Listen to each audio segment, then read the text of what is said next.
My name is Jake Brunner, and I work for IUCN, the International Union for Conservation of Nature. And I'm going to talk today about why international cooperation over natural resources is so important, about international cooperation between Vietnam, where I live, and its neighbors Cambodia and Laos on natural resources. And I want to give you, first of all, a very practical example of what I mean by transboundary cooperation. A few months ago, I went to visit the caves in the Phong Nha Ke Bang World Heritage Site. It was an amazing experience, extraordinary landscapes and geological features. On the other side of the border, in Laos, is Hin Nam Na, and together they form a single cast limestone landscape that is of outstanding value for both biodiversity and tourism. Now, in 2019, about 1 million visitors visited Phong Nha Ke Bang. Only a few thousand visited Hin Nam Na. And the main reason is there's no easy way to get from Vietnam to Laos. It takes about 1 hour to get from Dong Hoi, the provincial capital, to Phong Nha Ke Bang. It takes about 2 days to get from Vientiane to Hin Nam Na. Now, there is a road connecting the two, but at the moment it's only allowed for local people. If the Vietnam government allowed that road to be opened up for tourism, then a portion of the hundreds of thousands of visitors to Phong Nha Ke Bang could easily visit Hin Nam Na. And that would have huge benefits in terms of jobs, economic growth on the Laos side. So there's a very practical way that Vietnam can assist its neighbor establish a new protected area and support tourism. Now, the reason international cooperation is so important is simple. Over the last 30 years, the economies of Cambodia, Laos, Vietnam have increased about 12-fold. Very, very rapid economic growth. And this has been a huge success story in terms of poverty reduction, health and education for all three countries. But it's come at significant costs. A lot of the growth has been based on the essentially unregulated use of natural resources. And this competition is particularly acute when it comes to water. About 150 dams have been built in the lower Mekong. And these have generated power that we use day to day. But they've also cut off the sediment and the nutrient that sustains the Mekong Delta.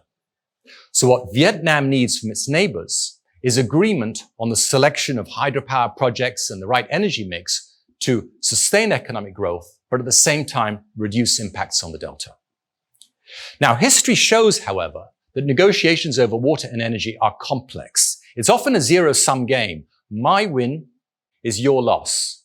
In the case of the Mekong, I, as an upstream country, can generate more power, but you, as a downstream country, lose out because you lose the sediment that sustains particularly the Mekong Delta, which at the moment is sinking beneath the waves because of the lack of sediment delivery from upstream.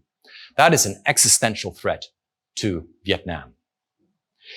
So the question is, what sort of arguments can Vietnam make to secure Laos and Cambodia's cooperation? Now, one way of thinking about it is former US President Eisenhower's famous statement when he was asked what was to explain his success as both a soldier and as a politician. And he replied, well, whenever I face a tricky problem, I don't try and make it smaller.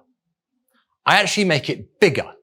Because if you involve more stakeholders, more interests, you can start to outline a potential solution. Now, I talked, for example, how Vietnam can assist Laos with tourism and the establishment of a new World Heritage Site. In Cambodia, there's a similar opportunity. Down in the dry forest area that covers large parts of south-central Vietnam and eastern Cambodia. Now, 50 years ago, this was known as the Serengeti of Asia, teeming with wildlife. Today, after decades of intense poaching, almost nothing is left, including no tigers. Now, there will be the opportunity for both countries to cooperate to restock the landscape with sambar and banteng and gaur, another food that tigers prefer, and eventually in 10 or 15 years, restore tigers. The habitat is there. It just needs cooperation to restore the prey base and eventually tigers. And this could turn into a major international tourism opportunity, just like it is in Nepal and India, with thousands going to visit these areas to see wildlife, including tigers. If I have 5 minutes as the Vietnamese Prime Minister, I'd say the following. First of all, Laos, Cambodia, and Vietnam have many ways in which they can help each other in the areas of natural resources. that are to their mutual benefit in ways that each country individually can't achieve. So you can grow the pie. There is greater prosperity for all three through transboundary cooperation. There are also some specific recommendations. Vietnam should help Laos with the nomination of Hin Nam Na as Laos' first natural World Heritage Site. Second, Vietnam should open the Ca Rong border crossing to international visitors so they can travel from Laos into Vietnam and back. Third, Vietnam should cooperate with Cambodia on a large-scale wildlife restoration program in the Eastern Plains and Yok Don. And fourth, Vietnam, Cambodia, and Laos should jointly work on an energy investment and planning program achieves energy security at the lowest risk and impact to the Mekong Delta. Around the world, we're seeing neighboring countries cooperate to grow the economic pie to maximize mutual benefits. And the same applies in our part of the world. The economies of Vietnam, Cambodia, and Laos are growing rapidly.